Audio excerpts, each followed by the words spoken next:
friends, as you're arriving, you can keep entering your name, your location, your pronouns in the chat. Say hello to neighbors that you know or neighbors that you don't know. We'll get started in just a couple of minutes as we enjoy music from Brian Laidlaw.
Wi-Fi on Ethernet not connected. Yeah, I'm waiting for that modem.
For being here.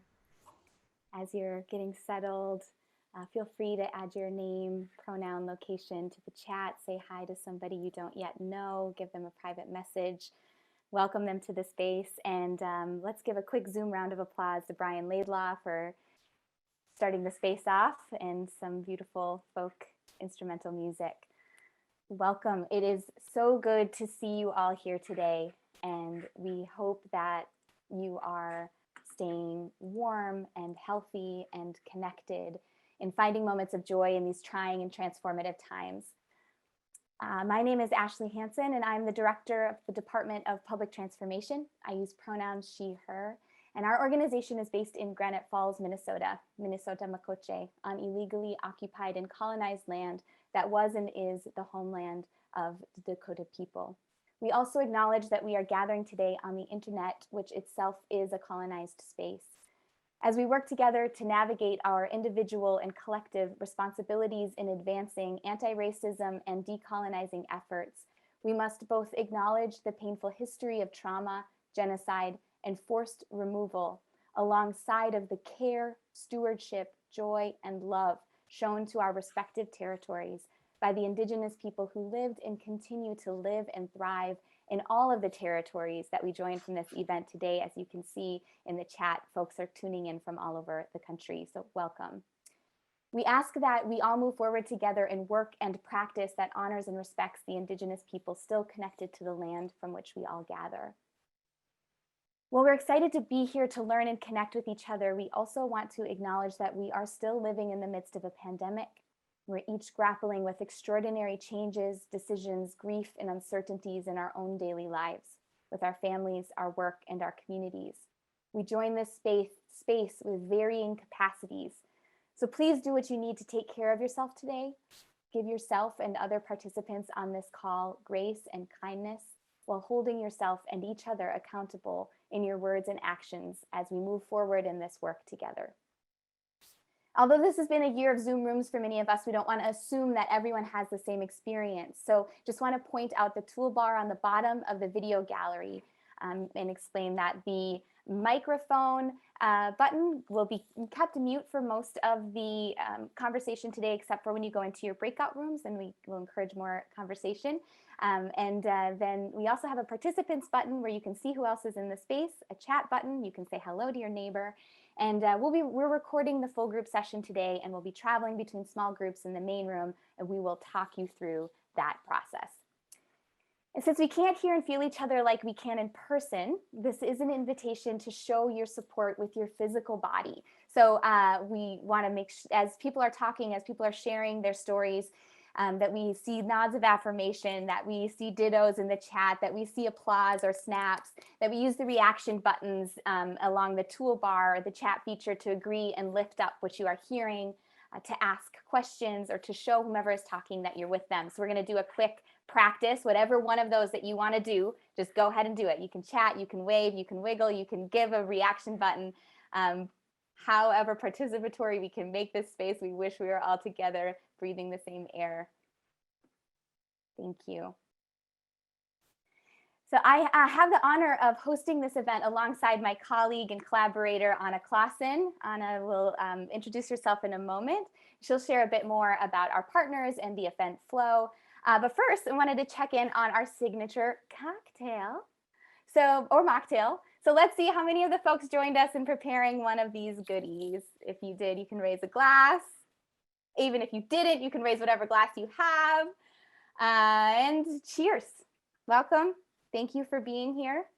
And Anna, take it away. Thank you, Ash. Hello, my name is Anna Claussen with Voices for Rural Resilience. I use she and her pronouns, and I'm joining you from Minneapolis on colonized Dakota land, just miles from the sacred site where the Minnesota and Mississippi rivers come together, Badote.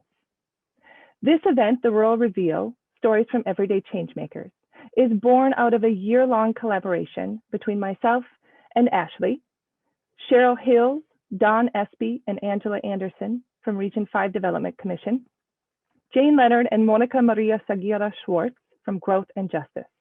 Over 40 rural residents from Region 5's 5-county area, some of who you will meet today, a group of amazing artists committed to cultural work across rural countries, and generous support from the McKnight Foundation. And of course, each of you that take the time to show up at this event, this work, and the work in your communities every single day. We're so glad you're here. A quick overview of the flow. We'll start with this full group. We're going to gather for a poem, a bit of sharing back with all of you about the project.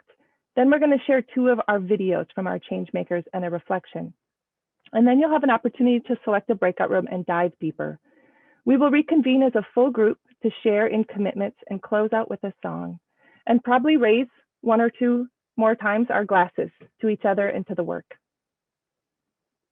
The Rural Reveal seeks to recognize the power of listening in deep community work that often goes unseen, the power of witnessing and reflecting back on how our neighbors are bridging differences and leading from their hearts, and the power of working with artists to help us speak, tell, and share our stories.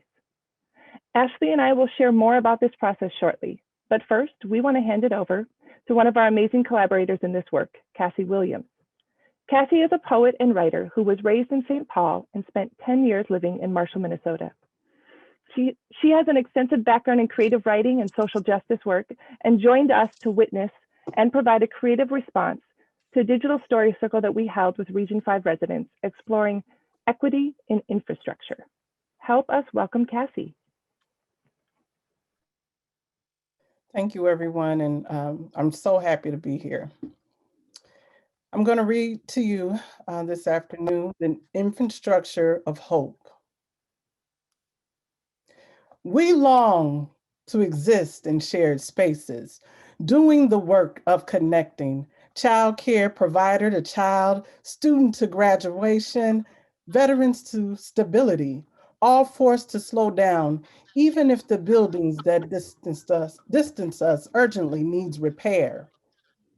Hope is a resource. Muffled behind masks and desktop screens, we wipe tears through phone lines of fallen businesses and the unemployed. Extended hands that reach out to help can only type emailed instructions of patience with open-ended deadlines. Although void of handshakes and coffee conversations, a pandemic is not the sole source of division between us. Unity continues to echo in the distance, lost in between piles of plans with no plans, or set on shelves of empty offices right next to welcoming the other, the unknown, the uncomfortable. The possibilities of our future is what drive us. To meet over video calls, endure long waits for answers and prolonged solutions while in makeshift offices at breakfast tables and front porches, sitting next to children who simply want to go to school. Some of our efforts may seem to go unnoticed, sunken in between cracked concrete, faded ink and defunded small town newspapers, broken signals in areas unreachable. We continue the pursuit to remain connected, uplifted during a time of waiting and a push for self-preservation. We continue to try to move forward together. Thank you.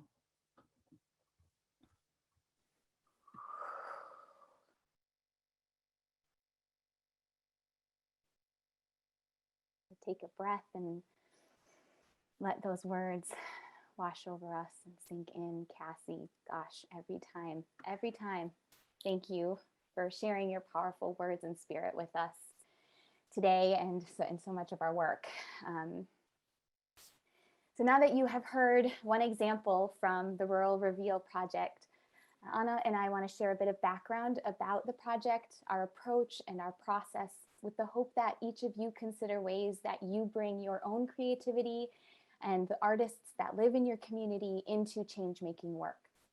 For me, as a theater artist, I approach change-making work as relational and collaborative in the same way that I would approach creating a piece of theater in a place where I'm an invited guest. First, there is the entering, considering and acknowledging your role as outsider, how you enter the existing ecosystem with compassion and care. You seek to understand and support what is already present and already working. Then there is the listening and observing, the one-on-one conversations, the front porch chats, the sharing of stories, the slow work of building trust and understanding, recognizing and honoring where each individual is at on their journey in order to understand the complexities of the whole. Then there's the reflecting back, the writing of the script, collaborating with the community to not only share the narrative of what was, but what is, and most importantly, what wants to be.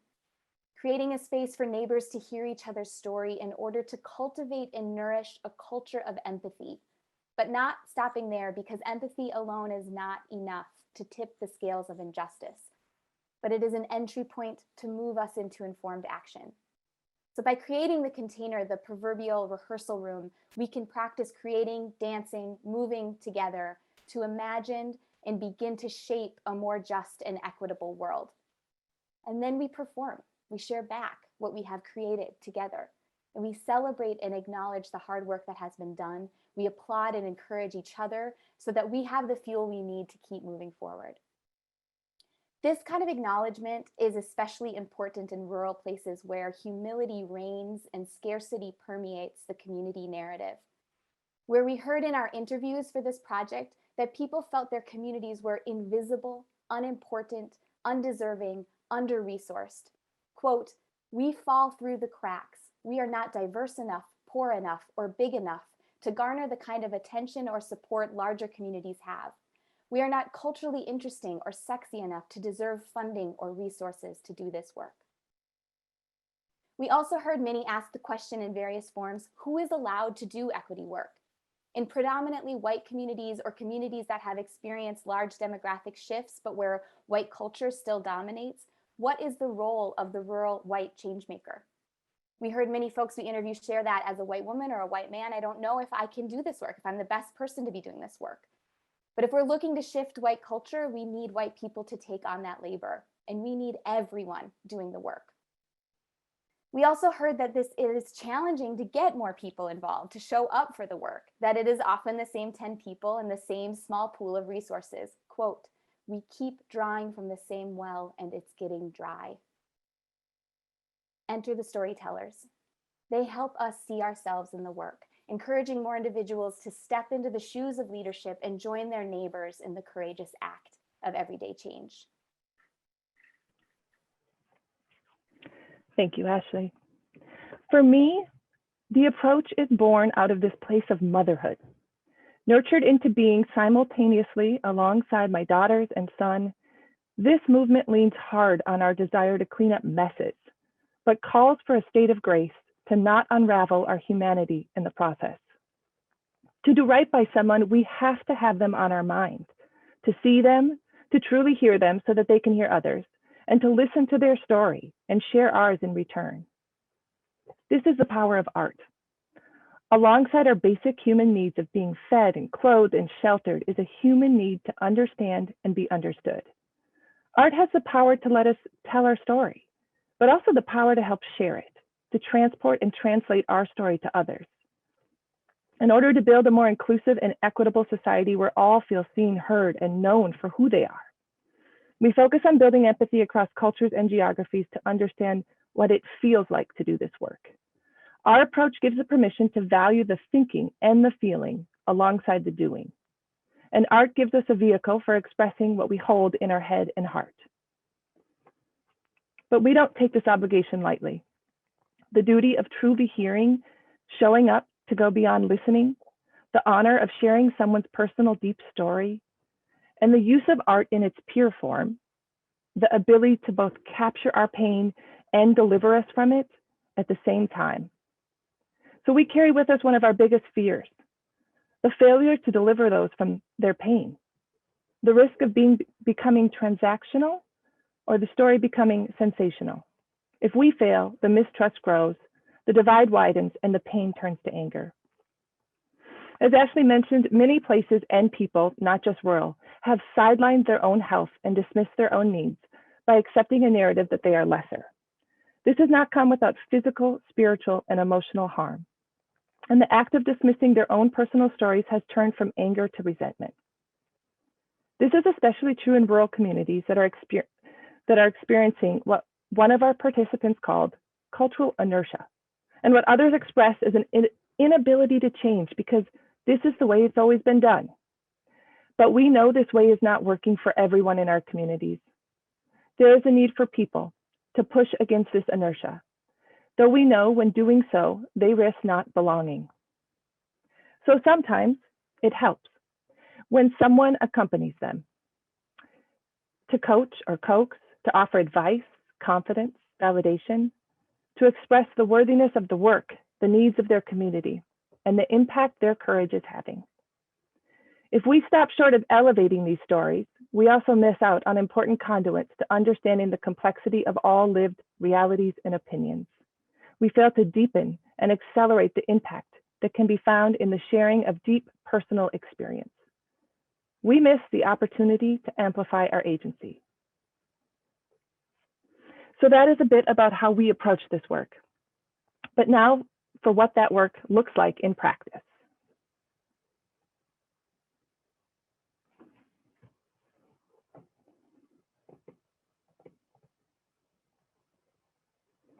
About a year ago, Ashley and I were approached by Don and Cheryl at Region 5 to begin a year-long project as part of the Welcoming Communities Initiative, focused on sharing stories from the region, an area that covers 5 counties in north central Minnesota.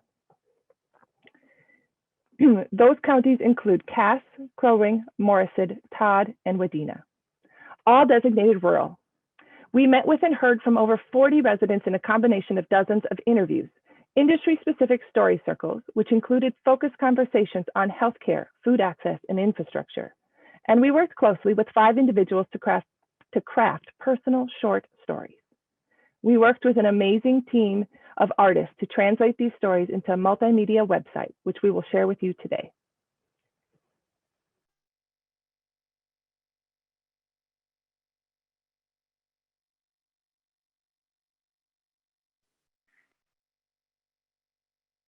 So those are some of the hard project details.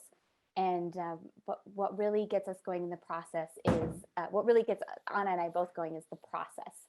So we're going to share a high-level look at our process in practice with you today, but we're excited to share that there will be an in-depth follow-up creative brief that which will detail and break down the process, tools, and questions that we used in doing this work and that we hope you can use in and with your own communities. There'll also be a deeper dive into what we heard, and we shared some quotes earlier, but a deeper dive into what we heard and learned from this year-long project working with Region 5. And this document, this PDF, will come out next week in an email, and we're doing that intentionally because this event is part of the process, and we want to include this event into the documentation. So keep an eye out for that in a follow-up email. And at the end of today's event, we will share access to the website, which has all of this information for you to gain, to continue to access later. So to dive a little bit further into the process, just wanted to share that we know first and foremost that there's no one way to do this work, but there is an intentional way that we did it, and it's laid out here, which I will make big again.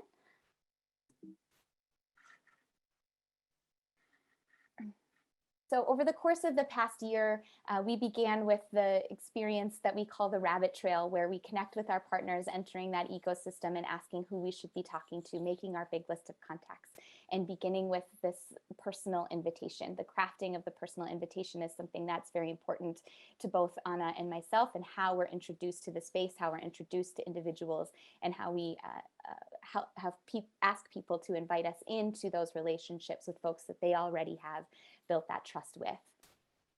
And then we begin this process of developing questions for deep listening, where we spend a lot of time crafting the kinds of questions that we want to ask, both in the interviews and story circle process, that get below the surface, that really get at what Anna said, how it feels to do this work, not just what is the work or what is the work doing, but how it really feels. We then conducted a couple of dozen interviews with one-on-one interviews with folks across the region, get a kind of field scan of what was happening, how people were doing, where the gaps might be in those resources and connections. And during that time, we started reaching out to artists that had a deep commitment to and connection with rural places to see if they would be involved in helping us share back and reflect back the stories that we were hearing during the next phase, which is the story circle process. Then we developed questions for shared learning. So how do we take what we learned from the interviews and build on it? So we're not asking the same questions, but we're going deeper in a space where folks can hear from each other, where there's the ability to kind of swap stories in the story circle process, which our creative brief will go into a deeper dive and pull resources from this process of the approach of story circles that is not our own, that has a long history and a long cultural history. And we share some of those resources for how you can create that space in the creative brief. We invited artists into the story circles. You met Cassie, you'll meet Heidi and Brian a little bit later to reflect back on what the experience of hearing those stories in practice looks like. And then we connected with a few more artists to look at how we can share back the next phase of the curated stories, the 7-minute stories. We worked with 5 individual change makers that we met through the interview and story circle process that we felt like their stories we wanted to lift up in this moment. And we worked closely with them to help them craft their personal narrative and record those stories, and then hand the recordings over to 2 additional artists, Amanda and Izzy, who you will also meet later today, and turn those stories into animated and illustrated short films in the share back process. And then we have the public invitation. So how do we invite the right people into the room And in the same kind of heart space that we've approached this work from the beginning into the public event, where we can share back what's happening with the hopes that more folks will go out and start again at phase 1. And I'll pass it back over to you for the approach. And this is, again, just us summarizing in what's really important to us are the 3 pillars of our approach and process. And that is the power of personal invitation. Second, this act of listening deeply and reflecting back. And third, as we will say over and over again, working with artists. In our case, to move from a culture of empathy to a culture of equity. We bring this up again because it really is for us that how we do this work matters. That is the work for us. This is not a solution in search of a process. In fact, this type of tough work doesn't have easy solutions, but we do feel we have a process that when we approach it with these pillars, we know it's rooted in our values for how we think we need to heal and transform. With that, I'm going to pass it back to Ashley so we can really get into more of these artists and the work.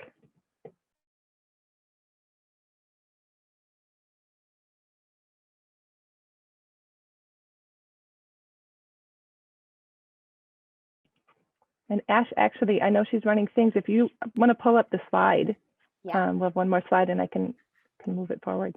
Yeah, sorry about that. I have both of these open. We lost the screen share, yes? There we go.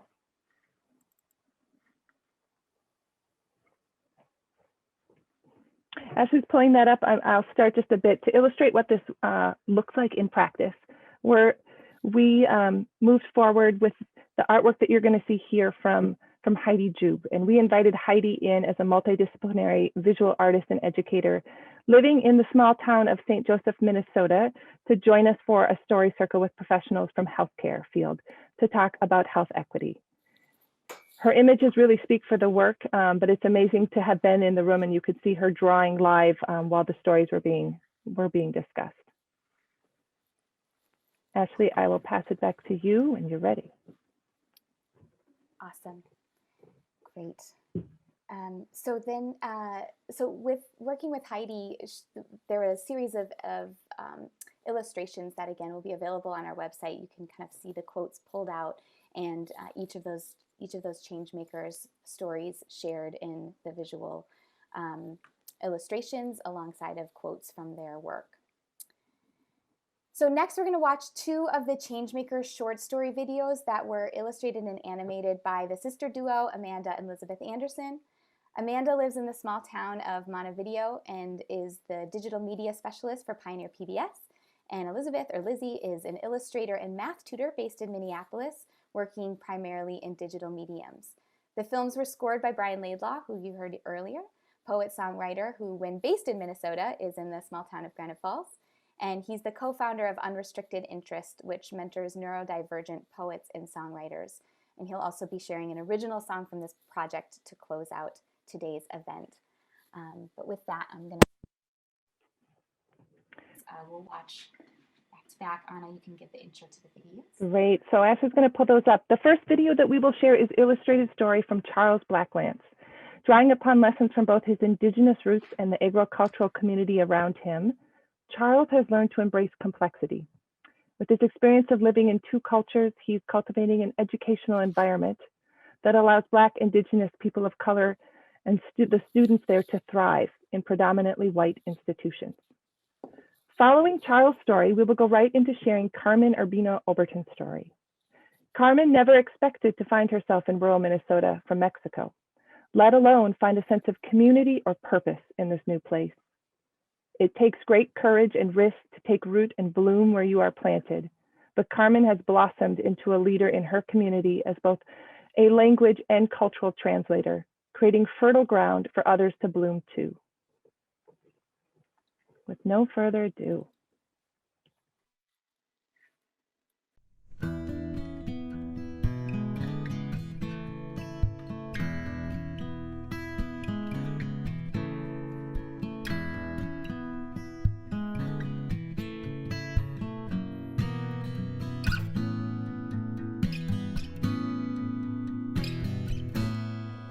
I grew up in a small town in northwest Minnesota, and I grew up as part of an indigenous family in a largely farming community.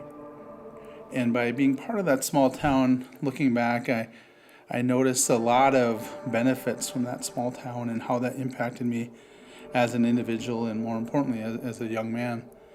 It provided me the view of the world, or the paradigm that I had at an early age. But it also provided me some of the structure or the cornerstones to who I was as a young man.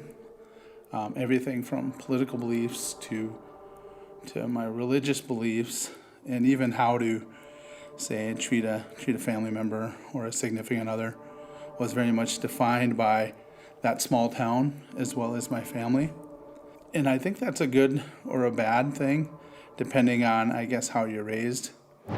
But the reality for me is, once I went away to college, a lot of those pillars that really, looking back, defined who I was, and most importantly, defined my view of the world, were really challenged in a good way when I went to college.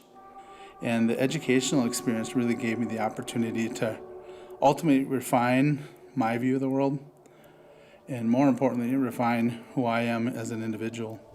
And I don't think it always has to be formalized education. I believe that a person can achieve that type of education or that type of life-changing opportunity and experience simply by traveling or educating oneself for the world, getting out of our own small town, if you will.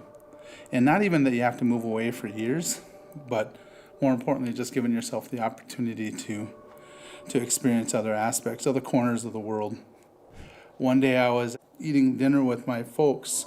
They had brought me out to my favorite restaurant, and I was telling my dad about an award I had achieved at the college. And my dad nodded his head. He's a full-blood Lakota man. Nodded his head in approval, but then went on to the next topic. And at that point, I was feeling a little sensitive about it. I was I'm not sure if I was expecting a high five or a chest bump or whatnot, but I really was maybe expecting a little bit more. So I verbalized that to my dad, that I was a little frustrated, and asked him, actually, do you understand what I just said? Do you understand what I just achieved? Got quiet in the restaurant for a bit, and then he shared with me that he's really proud of me and of what I had accomplished at that point.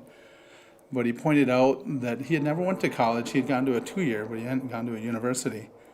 And he couldn't quite understand and truly comprehend the importance of that achievement. But he wanted me to know that whatever those achievements are, that he's behind me 100%, and that he loves me, and that he's very supportive and proud of us. But I began to understand at that point, the moment that you step away from that small town or from your family to seek that education, we all have to give up a piece of ourselves to achieve that. As an American Indian male, I would say every time that I walked onto a college campus, there was a piece of me that I kind of had to set aside and become a student from the more Western experience, to be able to nod my head yes in a class, to show the teacher that I'm understanding or that I'm there with them. When I came home from my first semester of college, I basically backed into college. I got in on probation, and it was really important for me to get a C. And by the time I came home for a Christmas break, my friends got together at one of their homes, and I was fortunate enough to have people around me that were quite smart and bright, and college wasn't a difficult thing for them. For me, it was. But when we got together, it came to that time of the night where they wanted us to share grades. And I wasn't looking forward to that. And when it came time for me to share my grade point average, which was a 2.0, a C, I couldn't have been more proud. But some of my friends took that opportunity to rib me, to tease me and say, "Way to go, Chuck, way to strive for mediocrity." And never did I want to punch somebody as much as I did then, because it was something that was very difficult and important to me, and actually quite the success, and I felt that they kind of made light of that. So went home that night, brought to earth a bit over what I seen as an achievement and a success. I was able to live on as a student and go to college that next semester. By the time I got home to my parents' place, my folks were already in bed, and I went to raid the refrigerator pretty late in the night, and my mother must have known that was going to be my step, because taped to the door handle of the refrigerator was my grades with a note saying, "Charlie, we're so proud of you. We knew you could do it. We love you, and we support you 100% for you being in college." And that little piece of support meant so much to me as a young man, but also as an American Indian male trying to be successful in a college environment that is really Western by design. As I move forward into my professional career, I found it really important that I support students or support people like my family supported me in the journey of education or academia. One of the things that I had when I was in college is I had a bunch of piranha, the toothed, somewhat aggressive fish from the Amazon, and I had 3 of those in a fish bowl. And for the 7 years of my undergrad and graduate work, I would carry these fish around with me from apartment to apartment. Whenever I'd move them, I always had to make sure that the place that I was moving to, that I started through water together and got their tank together, their new home ahead of time. For example, when I was a boy, my parents would buy me a goldfish, and I always tugged at my mom's skirt to get a goldfish, and they'd allow me to bring it home, and a day later I'd be in tears on the living room floor because my favorite new goldfish had died overnight. And only after I went to college did I realize the reason for that was there was a lot of things in that fish tank that we just weren't preparing. We'd basically bring that fish home from the store, throw it in a gallon of tap water, and expect the fish to survive. But when I went away to college and purchased what I thought was expensive fish in the piranha, I realized I didn't want them to die the next day.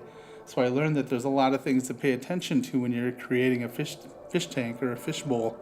So when I would move my fish from apartment to apartment, I had to make sure that I had a fish tank that was ready for the fish. So when you move them from one tank to another, that the fish were going to be successful, that they were going to have a safe spot and a place where they could thrive.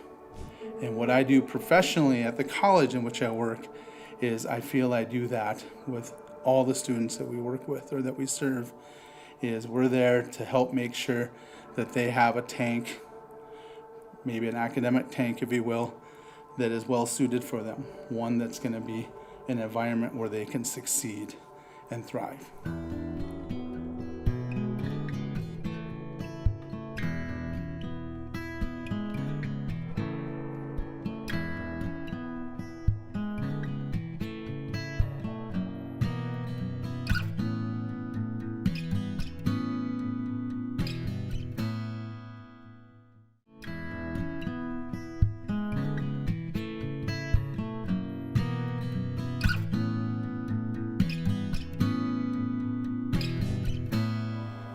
I moved to Randall, Minnesota in 2007 when I accepted to marry my husband, who came to Mexico to meet me and my family.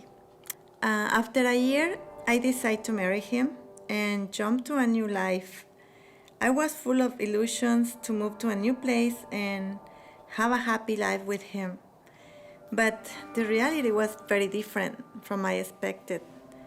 I felt very isolated and very sad. 2 years of feeling drowned in intense loneliness outside and so far from my world, I was at the point of making the decision to return to my country desperately. Meanwhile, my husband was trying to convince me that he would have a better life here in USA. He was telling me that he would even have the opportunity to live in 2 different worlds. At that point, I was wondering why God had sent me so far away from my loved ones. What is His purpose with me? I was into a state of confusion, and I cried for almost 2 years. It was very hard. At this time, I could not leave the USA while the immigration situation was being fixed. My husband had told me that there was a nearby town where there were many Hispanic people, tried to make me more happy.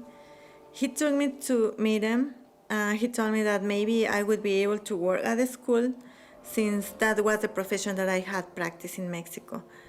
We came to town and I saw my people. They remind me of my family, and when I saw the children, they remind me of my nephew, who I raised like my son, and I left him when he was 5 years old, and I miss him so much. But working at the school wouldn't be easy. They asked me for many requirements I would have to meet. So I closed myself in without wanting to go out or see anyone. I was in communication with my mother from time to time because long distance calls were very expensive at that time.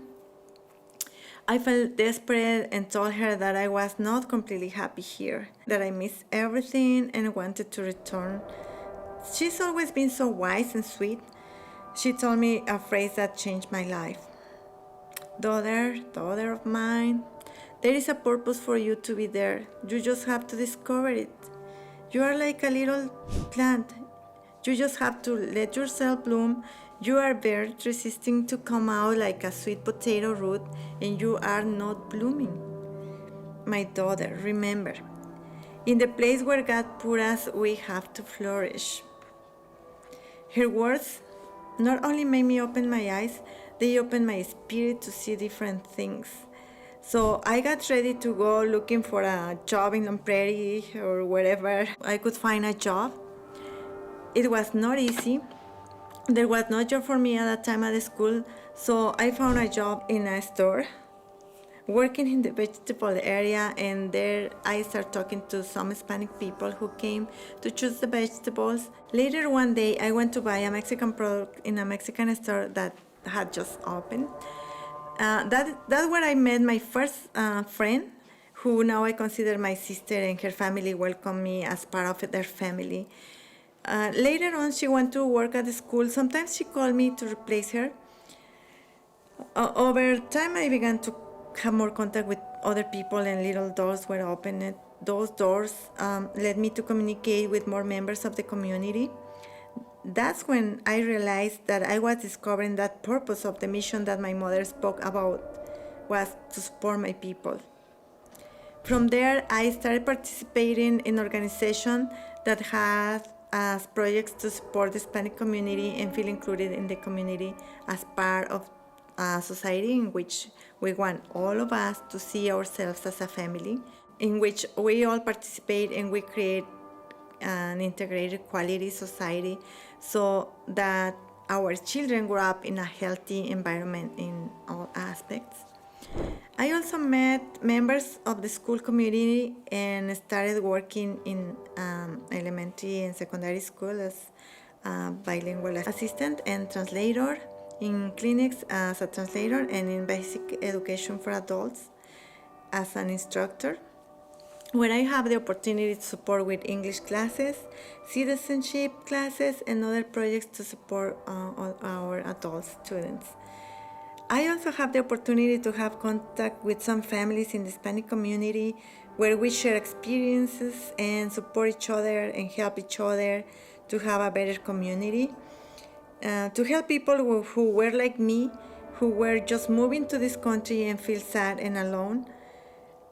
I think I have found a mission, and I feel blessed to be part of this community, continuing to prepare myself humanly and professionally to support those who need me.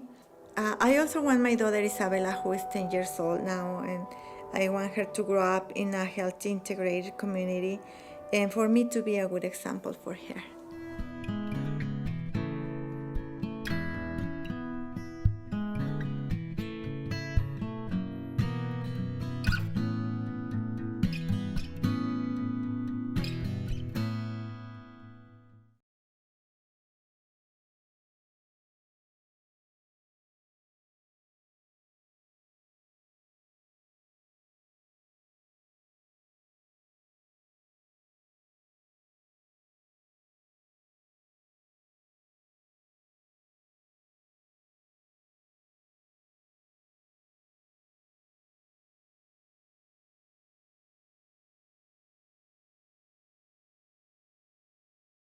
economic development in the arts, and then a conversation with the artists.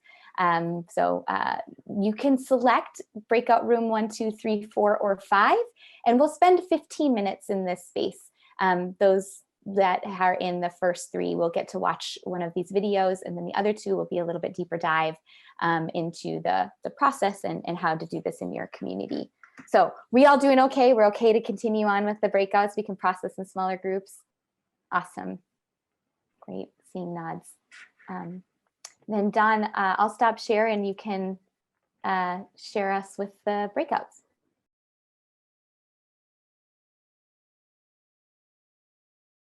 Thank you all for bearing with us. I just said in my breakout room, I was like, Mercury's in retrograde for 2 more days. And this is probably the worst thing that it could have done. So it did it, but I knock on wood. So thank you all, yeah, for bearing with us for all of these technical glitches. We did want to definitely hear from Deanna. So if she shows up, we will do that. But before we do that, we, especially with what just happened in this space and in this room, wanted to take a moment to offer the ways that we can continue to access these materials and continue to rewatch these videos, the videos you didn't get to see in the other breakout rooms, and connect with us and the artists and the work. We also have the opportunity to share another resource from Growth and Justice that is simultaneously being launched today. And so I would love to take you through that website quickly, and then pass it over to Growth and Justice to talk about the Equity Resource Guide for Rural Communities. And then I think I've got this ready here. So I'm going to go ahead and share my screen. And Anna, if you want to talk through the website, and I'll scroll it for us. Wonderful.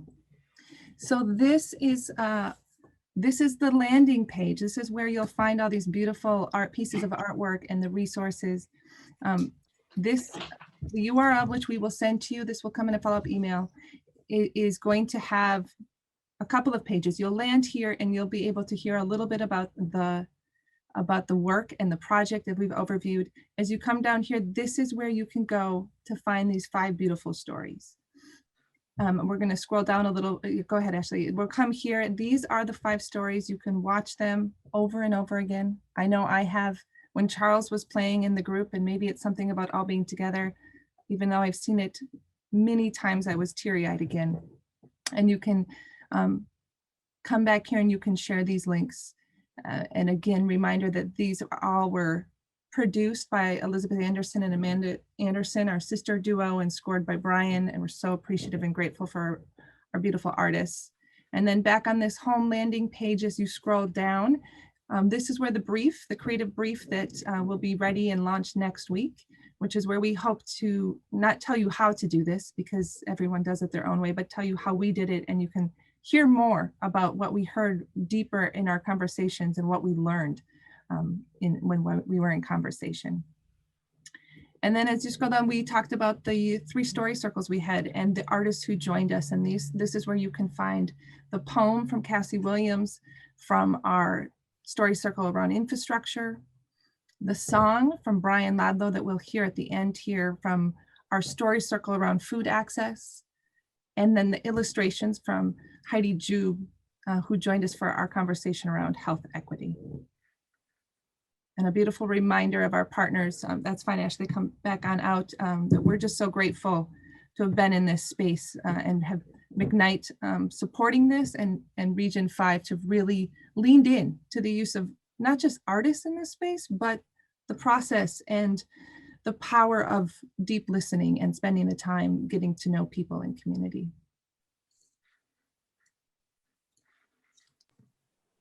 Anna, I just want to thank you and Ashley too. I just want to mention to the group that when we applied to the McKnight Foundation to do this work,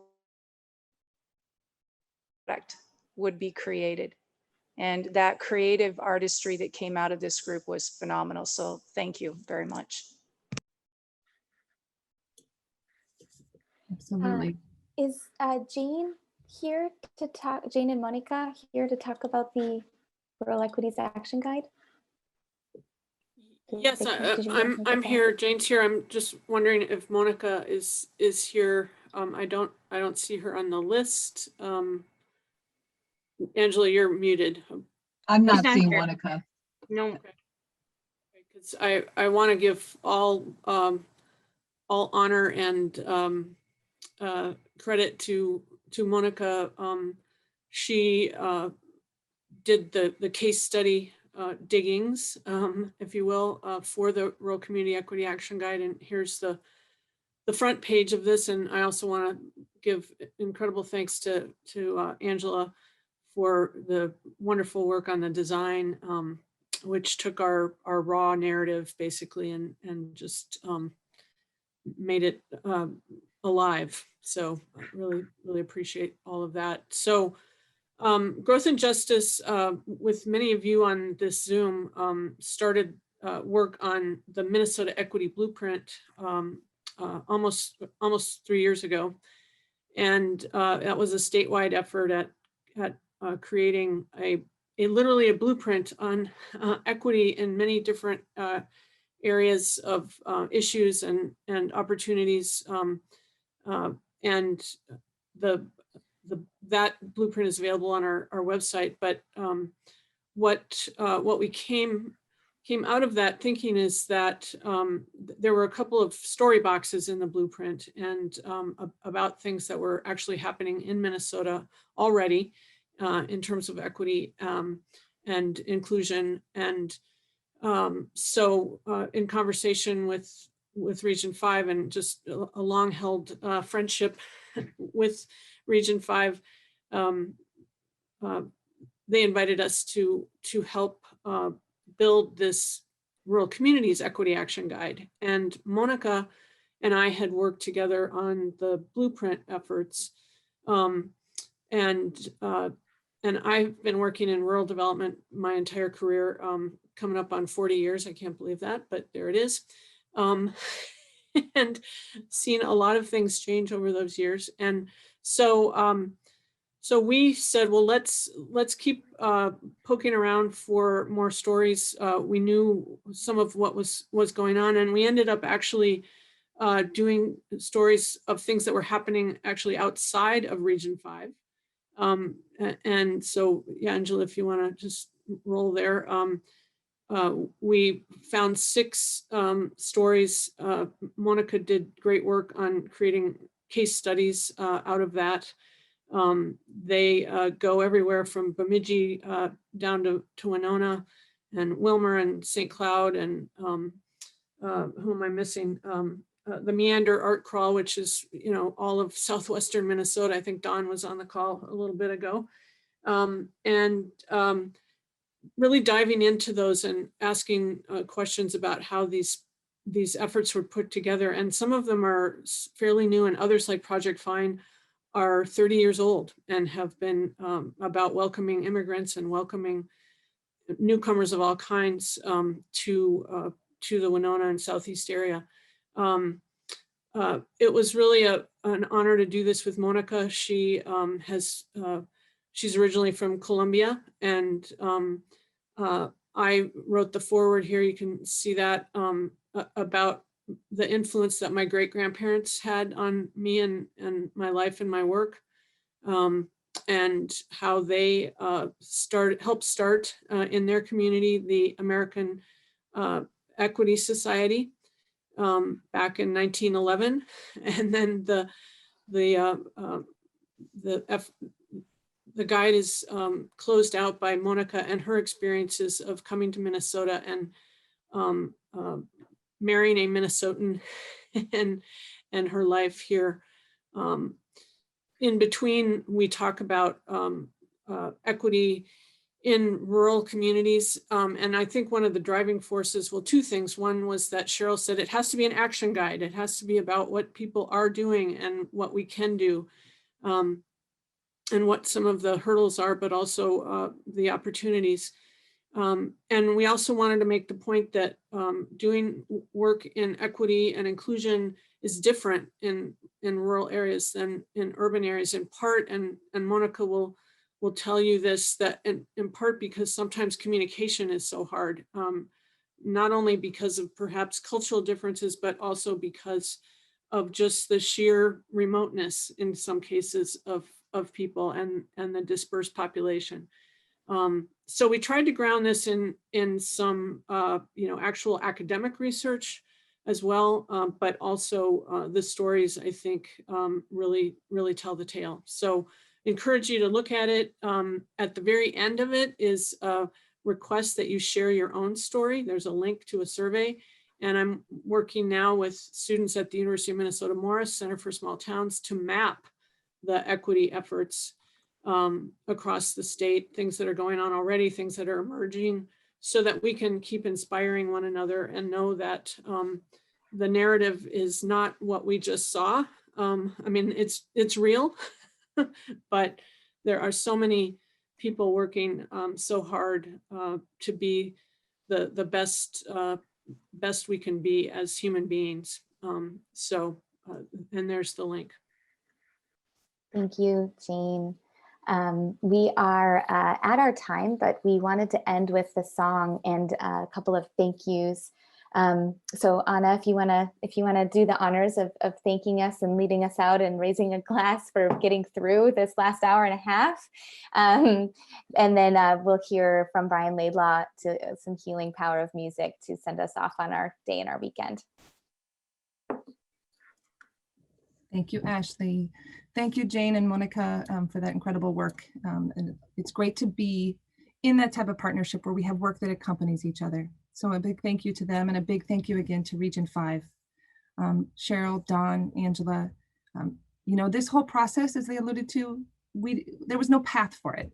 And that's what we just saw again today. There's no path for this work. And tough equity work, you never know how it's going to take shape. So we're so grateful for partnerships and relationships, and that includes with Region 5, that includes with the support of the McKnight Foundation, but really that includes with all of you who are here, our Changemakers, the people, and all the people we got the joy of having conversation with from the region. What we're going to hear to take us out, well, let's raise a glass first. Thank you all for the tough work that we need to keep doing, for being here, and going forward to stomp out the racism and the things that we know aren't the future we want. Well, cheers to that. And then we get to hear from our third Story Circle artist, Brian Laidlaw, who joined us, as I said, for the conversation around food access, and his song Silo that he wrote from being with us and listening to that conversation. Awesome, thanks so much.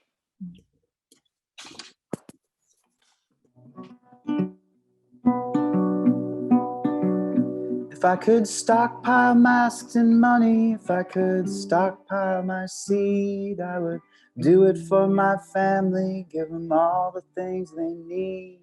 If there's one thing that I know, I'd have plenty in my silo. But I don't want my problems to travel with my name.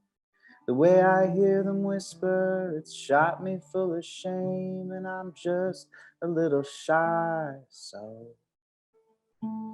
I stay here in my silo. And the first thing that I learned here was not to speak my mind, but never being mean is not the same as being kind. It doesn't hurt to try, though. Instead of saying in your silo, that from the meadow to the mightiest of skies, there's a recipe and a surplus of supplies. Don't let them rot where they lay. What I got, I just got to give away. But some folks only show up when it's time to rage and rant. They won't tend a garden or plot the tender plant.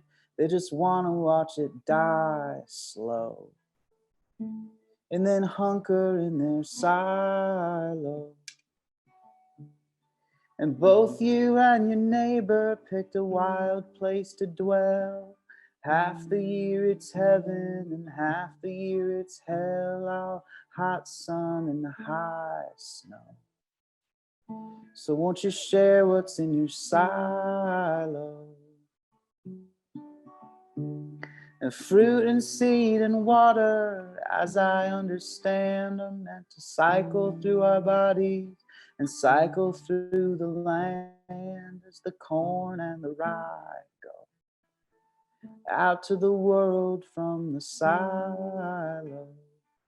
And from the meadow to the mightiest of skies, there's a recipe and a surplus of supplies. Don't let them rot where they lay.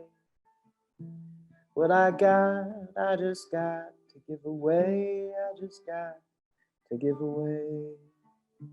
What I got, I just got to give away. I just got to give away.